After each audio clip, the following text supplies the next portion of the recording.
Today we will discuss question 7 to question number 10 of exercise 6.3. So let's begin with question number 7. The students of class 8th of a school donated rupees 2401 in all for Prime Minister's National Relief Fund. Each student donated as many rupees as the number of students in the class. Find the number of students in the class. तो सबसे पहले हम समझते हैं कि इस question में वो कहना क्या चाह रहा है। ये कह रहा है कि जो स्टूडेंट्स है क्लास 8 के, उन्होंने डोनेट किया है इन टोटल अमाउंट रुपीज 2401। ठीक है, आपको ना तो नंबर ऑफ स्टूडेंट्स पता है कितने हैं, ना ही ये पता है कि कितना अमाउंट उन्होंने डोनेट किया है। स्टडी करें तो हम देखते हैं, इन्होंने एक हेल्पिंग लाइन आपको गिवन है, each student donated as many rupees as the number of students. It means कि जो मनी डोनेट हुआ है एज वेल एज जो नंबर ऑफ स्टूडेंट्स है वो इक्वल है। ठीक है, तो अब हमें बताना है कि find the number of students in the class. Class में टोटल कितने स्टूडेंट्स होंगे। लेट नंबर ऑफ स्टूडेंट्स हम x मान लें।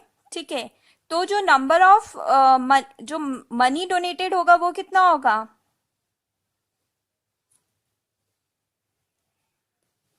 वो भी x होगा। ठीक है, अब अगर और जो टोटल मनी डोनेट हुआ है आपका वो कितना हुआ है, वो हुआ है 2401। ठीक है, अब जो हमें टोटल मनी डोनेटेड निकालना है उसके लिए अगर हम नंबर ऑफ स्टूडेंट से मल्टीप्लाई कर दें, ईच स्टूडेंट ने जितना मनी डोनेट किया है, नंबर ऑफ स्टूडेंट्स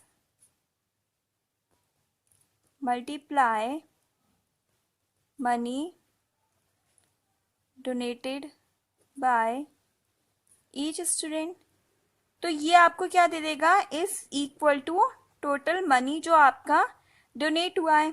तो put the values, number of students x थे, मनी जो डोनेट हुआ था वो x था, तो टोटल मनी कितना हो गया 2401। दिस इम्प्लाइज जो x स्क्वायर है वो आपका 2401 आ गया। अब आपको किसकी वैल्यू चाहिए, x चाहिए, वो क्या हो जाएगा, ये 1 अंडर रूट 2401 हो जाएगा। और अब ये रूट 2401 आपको सॉल्व करना आता है बाय प्राइम फैक्टराइजेशन मेथड। हम इसको सॉल्व कर लेते हैं। ये देखो ऑड नंबर है, 2 + 4 6 + 1 7, तो इट मीन से 3 से नहीं जाएगा, हम 7 से ट्राई करते हैं। 7 3 43 टाइम्स चला जाएगा, फिर 7 49, देन 7 7 सा एंड 7 1 सा। तो आप लिख सकते हैं under root 2401 is equal to 7 × 7 × 7 × 7। Make the pairs, 7 × 7 का एक पेयर 2 पेयर, तो इट मीन्स आपका जो रूट 2401 है वो कितना हो गया, 49 हो गया। इट मीन्स जो आपके नंबर ऑफ स्टूडेंट्स हैं क्लास में वो कितने हो गए, in the class is equal to 49, and this is your answer. 2025 plants are to be planted in a garden in such a way that each row contains as many plants as the number of rows. Find the number of rows and the number of plants in each row. It means आपको ये कह रहा है कि 2025 plants आपको plant करने हैं किसी garden में in the form of rows. ठीक है, जैसे सपोज ये कोई रो है उसमें आपने प्लांट्स लगाने, ठीक है, तो इस तरह वो पूछ रहा है कि हाउ मेनी रोज और कितने प्लांट्स आपको लगाने हैं। ठीक है, आपको नंबर ऑफ प्लांट्स और ये बताना है कि कितनी रोज आपकी बनेंगी। ओके, तो और टोटल प्लांट्स आपको 2025 गिवन है। ओके, तो हम लोग कहेंगे कि लेट दी नंबर ऑफ रोज, क्योंकि हमें पता नहीं कितनी है, या नंबर ऑफ प्लांट्स भी हमें नहीं पता कितने हैं, तो हम लोग कहेंगे let number of rows equal to x।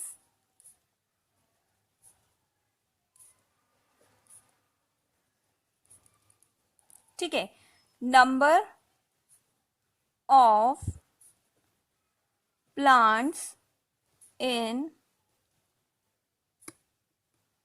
Each row equal to x। ठीक है, अब सिंस क्वेश्चन में गिवन है कि क्या ये दोनों इक्वल हैं, contain each row contain as many plants as the number of rows. ठीक है, दोनों चीज इक्वल है, तो हम ये कह सकते हैं टोटल नंबर ऑफ प्लांट्स हम कैसे फाइंड कर सकते हैं, equal to number of rows into number of plants in each row, that is equal to x into x। वो आपका किसके इक्वल हो गया, 2025 के इक्वल हो गया। ओके, तो हम इसको लिख सकते हैं X square is equal to 2025. From here we get x equal to under root 2025. अब ये root 2025 is easy to find. आप इसको प्राइम फैक्टराइजेशन मेथड से सॉल्व कर सकते हैं.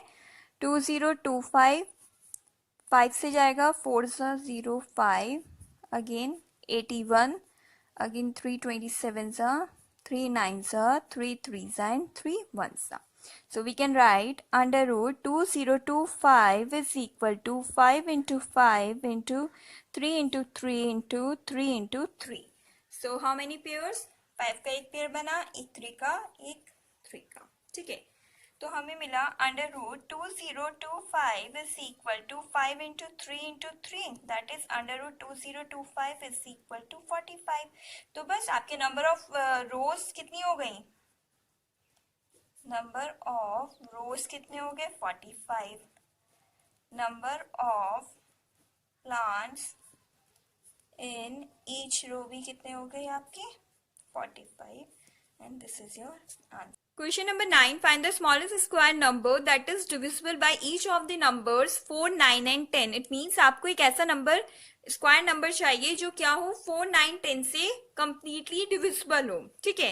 अब देखो जो कोई भी नंबर जो कंप्लीटली डिविजिबल होगा 4, 9 एंड 10 से वो क्या होगा? वो इनका एलसीएम होगा. ये हम लोग अपनी प्रीवियस क्लासेस में पढ़ते आए हैं. तो हम लिखेंगे the number that will be the number that will be completely divisible by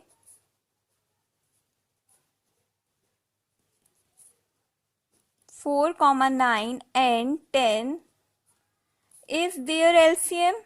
ठीक है. So let's find the LCM of 4, 9 and 10. 4, 9, 10.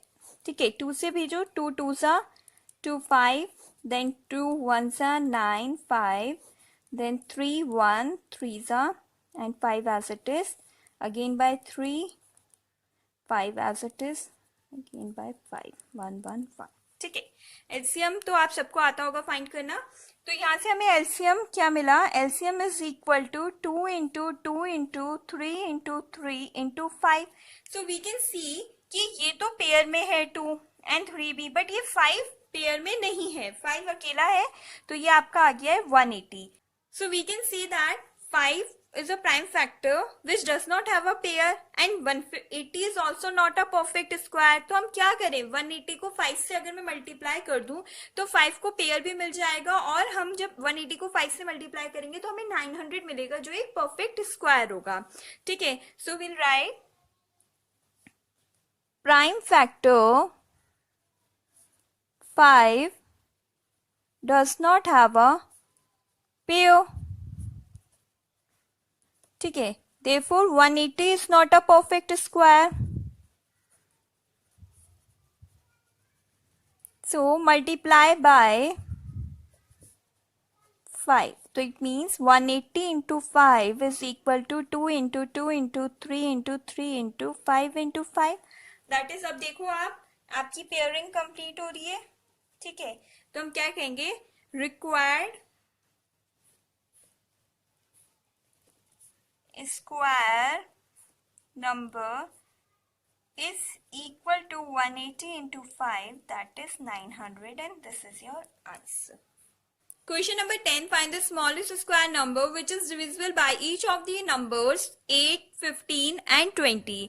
तो अगेन हम सेम स्टेप करेंगे. हमें पता है कि जो नंबर कंप्लीटली डिविजिबल करेगा 8, 15 एंड 20 को वो इनका एलसीएम होगा. ठीक है. तो हम वही लिखते हैं the number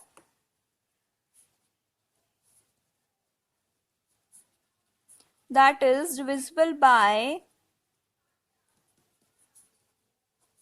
8, 15 and 20 is their LCM. ठीक है. सो अब हम क्या करते हैं? 8, 15, 20 का LCM फाइंड करते हैं.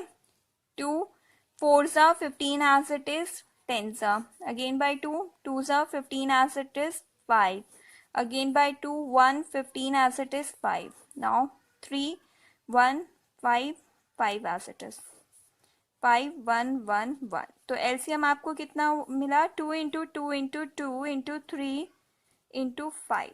अब हमने क्या ऑब्जर्व किया कि 2 के पास ही पेयरिंग है, बाकी जो प्राइम फैक्टर्स ये बचे हुए 2, 3, 5 हैं, इनकी पेयरिंग नहीं है. So we can write that 2, 3, 5 prime factors don't have their respective pair, therefore 120 is not a perfect square.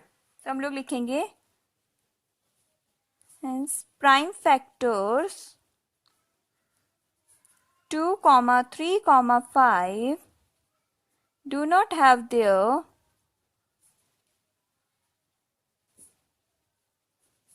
respective pairs. ठीक है, तो हम कह सकते हैं कि जो आपका ये मल्टीप्लाई करके यहाँ पे आएगा is equal to 120. So therefore we can say 120 is not a perfect square. ठीक है, तो अगर हमें इसे परफेक्ट स्क्वायर बनाना है तो हमें 2 मल्टीप्लाई 3 मल्टीप्लाई 5, इट मीन्स आपको 30 से इसे मल्टीप्लाई करना पड़ेगा. तो हम लिखेंगे 120 should be multiplied by 2 into 3 into 5, that is क्या हुआ, ये किसके इक्वल हो गया, आपके 30 के इक्वल हो गया. तो 120 इंटू 30 इज इक्वल टू क्या हो जाएगा, 2 into 2 into 2 into 2 into 3 into 3 into 5 into 5. ठीक है, तो ये भी अब पेयर में है, ये भी पेयर में है, ये भी पेयर में है, ये भी पेयर में. ये जो 2, 3, 5 है इन्हें मैंने कंबाइन करके यहाँ पे आपका 30 लिख दिया है. ओके, तो ये क्या हो गया, नाउ यू कैन से कि required square number is equal to 3600 and this is your answer. Thank you. That's all for today. Please do like, share and subscribe our channel.